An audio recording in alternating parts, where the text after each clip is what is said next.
예. 오늘 본문은 우리가 너무 잘 아는 두 가지 사건을 소개하고 있습니다. 하나는 풍랑을 잠잠케 하신 사건이고, 다른 하나는 군대 귀신 들린 자를 고치신 사건이죠. 이 두 사건을 통해서 오늘 이 새벽에도 우리에게 주시는 주님의 음성을 듣기 원합니다. 23절에 보면 먼저 예수님이 배에 오르심에 제자들이 따랐다 그랬어요. 그런데 바로 그 다음 24절에 보면 바다에 큰 놀이 일어나 물결이 배에 덮이게 되었다 이렇게 기록하고 있습니다. 여기 큰 놀이라는 단어 헬라어로 세이스모스 메가스 이런 단어인데요. 세이스모스 메가스는 크다, 메가스타디, 메가톤급 다 거기서 온 말이에요. 메가스 크다는 형용사고, 세이스모스는 지진을 의미하는 단어였습니다. 그러니까 단순히 그냥 바람이 좀 세게 부는 정도가 아니라 이 갈릴리 바다 밑바닥부터 뒤집어지는 천지개벽 같은 엄청난 그런 광풍이 분 거죠. 단성에 보면 광풍이 일어났다. 미친 바람. 이 갈릴리 바다는 지형적으로 저 북쪽 헬몬산, 만년설이 덮여 있는 그 헬몬산에서부터 이렇게 만년설이 녹아 흐르는 그 요단강 물이 갈릴리 바다로 이렇게 흘러 들어오는데, 헬몬산에서 갈릴리 바다까지 그 요단강이 흘러 내려오는 거기가 아주 깊은 계곡이에요. 그러니까 그 헬몬산의 그 차가운 공기가 그 깊고 그 깊은 그 협곡을 쭉 내려오다가 이 갈릴리 바다는 따뜻하거든요, 낮에. 따뜻한 호수면과 만나면서 이게 그냥 엄청난 급격한 그 기압골이 형성되면서 마치 그 펄펄 끓는 소뚜껑이 막 들썩들썩 하는 것처럼 갑작스러운 돌풍이 일어나곤 하는 그런 지형인 거죠. 자, 그래서 바다에 큰 노을이 일어나 물결이 다 배에 뒤덮이게 되었는데 예수님은 주무시는지라 그랬습니다. 자, 그런데 여러분 지금 이 배 안에 타고 있는 제자들, 베드로, 안드레, 야고보, 요한, 이 사람들의 전직이 뭐죠? 원래 직업이 어부잖아요. 이 갈릴리 바다에서 평생을 잔뼈가 굵은 노련한 베테랑 어부들입니다. 이 백길 전문가들이에요. 근데 이 전문가들이 지금 벌벌 떨면서 죽게 되었다고 아우성을 치고 있습니다. 무슨 뜻입니까? 내 경험, 내 경력, 내 노하우가 통하지 않는 인생의 풍랑이 반드시 찾아온다는 사실입니다. 우리가 지금까지 평생을 살면서 산전수전 다 겪습니다. 이제 인생을 조금 알 것 같다 싶으면, 그런데 어때요? 네. 자식 문제, 건강 문제, 노후 문제, 인간관계 문제, 인생의 각종 문제들이 찾아옵니다. 여러분, 내가 평생 쌓아온 그 경험으로 다 해결이 됩니까? 내 경험, 내 노하우로 해결 안 되는 인생의 문제들이 많습니다. 자, 그런데 이 바닷길 전문가인 제자들은 당황하고 두려워 떨고 있는데, 비전문가인 목수 출신 예수님은 어떻게 하세요? 편안히 주무시는지라. 여기 그냥 예수께서는 주무시는지라 아주 간단하게 기록했지만은 편안히 주무시는지라, 편안히를 넣어야 더 정확한 지금 상황 설명일 것 같습니다. 이건 단순한 피곤함이 아니에요. 하나님 아버지에 대한 절대적 신뢰와 평안인 것이죠.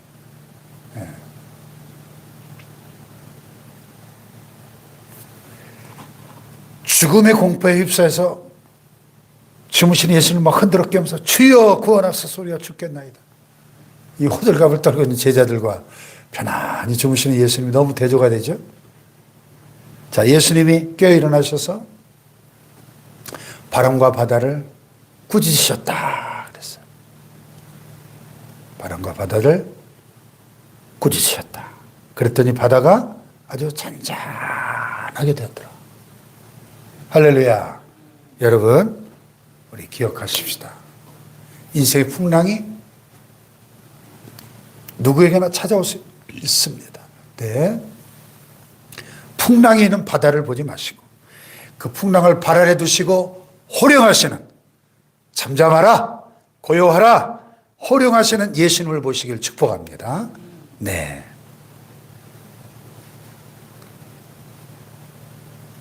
또 한 가지 중요한 사실은 예수님이 지금 배에 같이 타고 계신데도 풍랑이 찾아왔다는 사실이에요.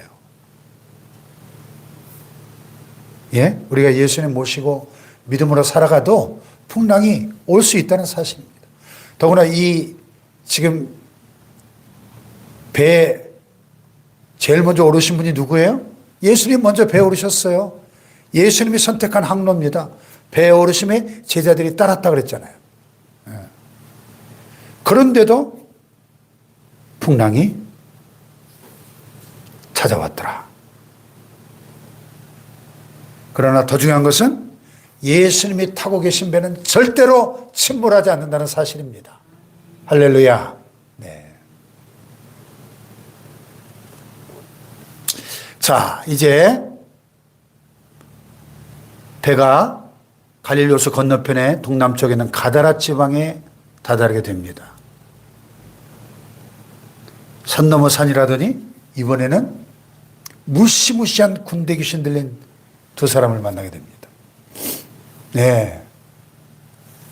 바다 위에서는 광풍 때문에 미친 바람 때문에 고생했는데 딱 육지에 도착하니까 이 미친 사람, 군대 귀신이 들린 얼마나 사나운지 그들은 몹시 사나워 아무도 그 길로 지나갈 수가 없을 지경이다. 이들은 무덤 사이에 살았어요. 무덤은 유대사에서 가장 부정한 곳이에요. 무덤은 죽음을 상징합니다. 다시 말하면 이들은 철저히 버려진 인생, 죽음의 그늘에 앉은 자들이었다 하는 거죠. 얼마나 사나운지 아무도 제어할 수 없을 지경이었습니다. 근데 참 흥미로운 것은 제자들은 조금 전 이 풍랑을 만났을 때 예수님이 잔잔케 하시니까 그 사람들이 놀랍게 여기되 뭐라 그랬어요? 이가 어떠한 사람이기에? 이렇게 물었는데 이 귀신들은 예수님을 보자마자 뭐라고 그 안에 있는 귀신들이 소리 질러요? 하나님의 아들이요. 그냥 예수님을 바로 알아봅니다. 귀신같이 알아봅니다. 귀신들이니까 귀신같이 알아봅니다. 귀신들은 영적인 존재죠. 타락한 천사들이죠. 야고보면 네가 하나님은 한 분이신 줄 믿느냐? 잘하는도다 귀신들도 믿고 떠느니라 그랬죠. 하나님의 아들이요. 예수님은 이 비참한 영혼들을 구하시기 위해서 이 귀신들을 쫓아내십니다. 근데 귀신들이 예수님께 부탁을 해요. 뭐라고요? 간구를 합니다. 귀신들이 예수님께 간구하네요. 기도를 하네요. 만약 우리를 쫓아내시려면 돼지떼에 들여보내소서. 예수님이 허락하시니까 가라 하니까 귀신들이 그 사람 중에서 나와가지고 돼지떼로 들어갑니다. 그랬더니 이 온 떼가 비탈로 내리다라 바다에 들어가서 물에서 몰사했다. 네. 다른 보험소에 보면 2,000마리로 나와 있죠. 2,000마리나 되는. 야, 돼지가 2,000마리 모였으면 참, 그 광경이 참 진짜 스펙타클했을 것 같아요. 그 엄청난 돼지들이 빗달기로 내리 달려가지고 바다에 빠져 죽는 광경을 한번 생각해 보세요. 계산기 한번 두드려 볼까요? 요새 돼지 한 마리가 얼마인지 모르겠는데, 뭐, 한 3, 40만 원, 한 50만 원 하려나요? 예? 30만 원만 따져도 2,000마리면 6억입니다. 50마리면 10억이에요. 그냥 최신 아파트 한 채가 그냥 날아간 거예요. 예수님은 지금 이 두 사람의 영혼을 구원하기 위해서 그 막대한 재산이 날아가는 것을 허용하신 거예요. 예. 여기서 우리는 예수님의 계산법을 배우게 됩니다. 세상에서는 돈이 제일 중요하잖아요. 경제가 중요하잖아요. 빌 클린턴 전 대통령이 조지 부시, 아버지 조지 부시 대통령하고 대통령 경선하다가 대통령 후보 토론회 때 한 유명한 그 말, 문제는 경제야 이 바보야. 이 말이 그냥 완전 히트 쳐가지고 대통령 됐죠. 그때 문제는 경제야 이 바보야. 경제가 중요하죠, 세상은. 근데 예수님께는 천하보다 귀한 것이 바로 한 영혼인 거예요. 한 영혼. 예. 아파트 한 채 값이 날아가더라도 한 영혼을 구원하기 원하시는 거예요. 예. 그래서 여러분의 남편, 여러분의 자녀, 여러분 자신의 영혼이 우리 주님 보실 때는 이 수천 마리 돼지 떼보다, 아니 온 우주보다 더 귀하다는 사실을 믿으시기 바랍니다. 우리는 이 한 영혼의 절대적인 가치를 우리는 깨달아야 되고 믿어야 됩니다. 네.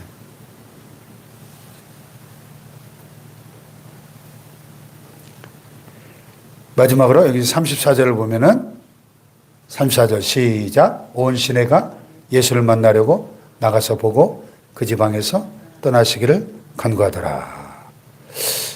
아니 상식적으로 생각해 보면 지금 그 미쳐 날뛰던 두 사람이 제정신이 돼서 돌아왔는데, 예? 온 동네가 잔치를 벌이고 예수님께 감사를 해야 맞지 않습니까? 근데 이들이 예수님 제발 우리 동네 좀 떠나가 주세요. 그럽니다. 왜 그렇죠? 돼지떼가 아까워서. 예수님이 더 계시다가는 이게 남은 돼지떼들 다 받아 죽겠다 생각해서 자기들 재산 손해본 게 더 크게 보이는 거죠. 예, 그들에게는 사람을 살려내는 기적보다 내 주머니 속에 돼지 몇 마리가 더 중요한 거예요. 이것이 타락한 인간의 본성이죠. 오늘 현대인들도 마찬가지예요. 보면 예수 믿으세요. 예수 믿으면 구원받고 죄사함 받아 평안을 얻습니다. 천국에 들어갑니다. 좋으신 말씀이네요. 인정합니다. 그런데 내 사업에 방해될까 봐, 일요일에 골프 치러 못 갈까 봐, 또 11조 내는 게 아까워서 예수님을 마음에서 밀어냅니다. 예수님 좀 적당히 거리 좀 둡시다. 내 삶에 너무 깊이 들어오지 마세요. 오늘 현대인들의 모습과 똑같지 않나요? 예수님보다, 천국보다, 죄사함보다, 영생보다, 구원보다 당장 내 앞에 이득이 훨씬 더 중요한 거예요. 오늘 우리는 풍랑이 있는 갈릴바다를 잠잠케 하시는, 자연을 다스리시는 창조주 예수님을 만났습니다. 또 눈에 보이는 자연 세계뿐만 아니라 눈에 보이지 않는 영적 세계를 다스리시는 통치자 예수님을 또한 보았습니다. 우리 인생에 우리가 타고 있는 배에 예기치 않는 풍랑이 닥쳐와서 건강이 흔들리고 경제가 흔들리고 우리의 가정이 흔들릴 때, 심전이 나라와 민족이 흔들릴 때 내가 쥐고 있는 그 핸들을 내려놓고 주무시는 예수님을 흔들어 깨워서 기도로 깨워서 예수님께 인생의 핸들을 내어 맡기시기를 축복합니다. 네. 또 세상의 물질적인 손해보다 내 영혼의 평안과 구원을 더 소중히 여길 수 있기를 축복합니다. 네. 한 영혼의 절대적인 가치를 깨닫고 세상 사람들은 돼지떼를 다 잃어버렸다고 난리를 피우지만 우리는 한 영혼을 얻었다고 기뻐할 수 있는 사람들이 되기를 축복합니다. 오늘 하루도 자연 만물과 영적 세계를 주관하시는 그 위대하신 주님이 바로 저와 여러분의 아버지 되심을 믿고 당당하고 평안하게 살아가시는 하루가 되시기를 축복합니다. 기도하십시다.